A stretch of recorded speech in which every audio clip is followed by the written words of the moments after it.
Merci Madame la Présidente, Monsieur le Premier ministre, Madame la Ministre des Armées. Permettez-moi d'avoir une pensée pour Madame la Ministre déléguée aux Armées et la remercier pour l'excellence de la collaboration que nous pouvons avoir au cours de l'élaboration du rapport pour avis budgétaire dont je suis responsable. Permettez-moi aussi, mes chers collègues, de rendre un hommage au général d'armée François Lecointre, à ce marsouin qui, à la tête d'une compagnie du 3e régiment d'infanterie de marine, s'était illustré le 27 mai 1915 à Vrebanja, en Bosnie. Il avait été, avec ses hommes, auteur d'un acte d'une bravoure qui honore toute l'armée française. Et souhaitons bonne chance à son successeur, le général d'armée Thierry Bucart, qui lui aussi, issu de la mêlée, fera force et honneur au sein de nos armées.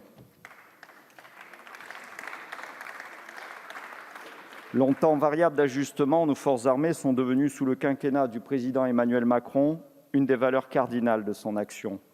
1,8 milliard de plus lors de notre premier exercice budgétaire à l'automne 2017, 1,7 milliard de plus chaque année depuis 2018. Sans compter une capacité à s'adapter et repousser les limites à l'occasion d'enjeux majeurs, à l'image de votre réactivité, Madame la Ministre, à mettre les actes en adéquation avec les engagements du président Emmanuel Macron dans le domaine de l'aérospatiale notamment.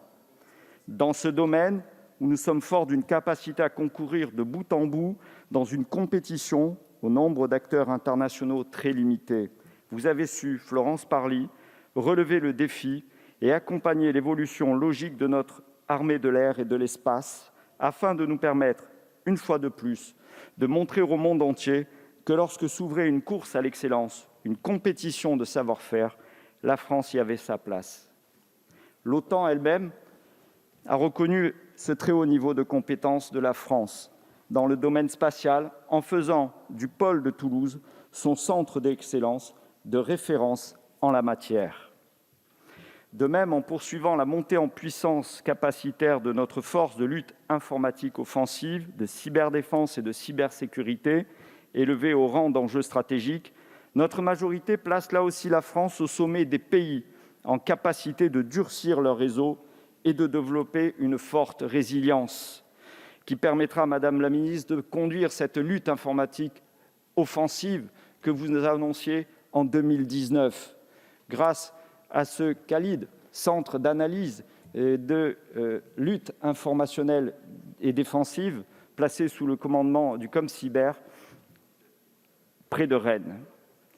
Monsieur le Premier ministre, vous l'avez aussi évoqué, cette adaptation en matière de lutte contre le terrorisme a fait de votre action une capacité de réaction que nous devons saluer. Le Président de la République, en 2018, annonçait et voulait la création d'une académie internationale de lutte contre le terrorisme. Elle a été inaugurée par Jean-Yves Le Drian la semaine dernière, 3 ans après avoir été décidée, et pris figure de la nouvelle forme de nos engagements contre le terrorisme dans le Sahel. Pas étonnant d'ailleurs que cette inauguration ait eu lieu le jour où le président annonçait cette transformation de notre lutte au sein de Barkhane. Ainsi, la montée en puissance de notre capacité à répondre à ces menaces nouvelles, comme la remise à niveau qui se poursuit d'année en année du nombre de nos personnels, du volume de nos matériels et du bond en avant que nous leur faisons faire dans tous les domaines, sur tous les théâtres, permet-elle à notre politique de défense et de sécurité nationale de répondre aux attentes de nos concitoyens, aux exigences de nos militaires. Mais ne nous y trompons pas, cet effort que nous avons fourni, évalué puis acté, est là afin de corriger les conséquences des coupes budgétaires successives du passé qui ont eu pour effet de fragiliser nos armées par des baisses drastiques de moyens humains et financiers. Cette loi de programmation militaire conduit à son terme, c'est-à-dire si et seulement si nous accomplissons lors de ces derniers exercices l'effort financier démultiplié prévu dès ses débuts, à savoir 3 000 € d'euros supplémentaires à partir de 2023. Mes chers collègues, nous aurons réussi à hisser nos armées à un niveau satisfaisant pour tant de paix, et pour tant de paix seulement. Car ces efforts ne permettraient pas de répondre de façon certaine à une trop forte intensification des menaces. car dans l'accélération des conflits, l'attrition en hommes, en matériel, en munitions s'accélère elle aussi. Alors soyons lucides sur le fait qu'il nous appartiendrait, Madame la ministre, Monsieur le Premier ministre, mes chers collègues, d'intensifier les sacrifices budgétaires que nous demanderions aux Français si la situation internationale continuait à se dégrader au point de devenir totalement instable, un dérèglement du monde, pour reprendre le mot du Président de la République, cité par vous tout à l'heure, Monsieur le Premier ministre. C'est pour cela qu'il était impératif de tirer les enseignements de l'actualisation stratégique et des retours d'expérience du terrain, comme vous l'avez fait, Madame la ministre, notamment des ajustements capacitaires identifiés dans 3 grands domaines. Le mieux détecter et contrer, qui répond à la nécessité de renforcer la priorité de la surveillance, des capacités d'interception et de la localisation des émissions électromagnétiques. Le mieux se protéger, lequel vise à accélérer l'effort porté sur la résilience et la protection des armées face aux risques nucléaires, radiologiques, biologiques et chimiques, mais aussi la santé et la lutte anti-drone.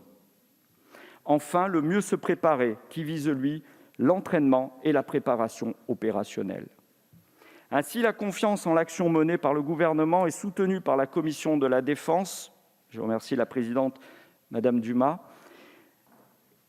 Étant établi, le groupement Mouvement démocrate et démocrates apparentés répondra à votre sollicitation, Monsieur le Premier ministre, et votera en confiance. Mais avant de conclure, permettez-moi, mes chers collègues, Madame la ministre, de profiter de cette tribune pour appeler à toutes celles et tous ceux qui, dans cet hémicycle, comme dans l'opinion, s'enthousiasment lorsque nous alignons des chiffres, tous plus impressionnants les uns que les autres, au sujet d'équipements plus puissants les uns que les autres, que lorsque nous parlons de défense, d'armée, d'armes, nous côtoyons la mort. La mort vue, la mort infligée, la mort reçue. À ce titre, Madame la ministre, je voudrais saluer aussi l'édition du livret de la laïcité dans nos armées que vous avez publié en 2017 et réédité en 2019 et qui permet à chacun de nos combattants de gérer leur mission et leurs croyances religieuses, lequel livret devrait faire école dans bien des domaines de notre société. Merci. Car vous avez compris, mes chers collègues, nous ne pouvons aborder cette question de la mort sans mobiliser fortement nos consciences. C'est ce que le mouvement démocrate que je représente ici souhaite introduire dans notre débat et rappeler au monde qu'il est une démocratie qui met sa force de dissuasion nucléaire et sa chaîne de souveraineté au service de la paix, et de la paix seulement, la France. Merci.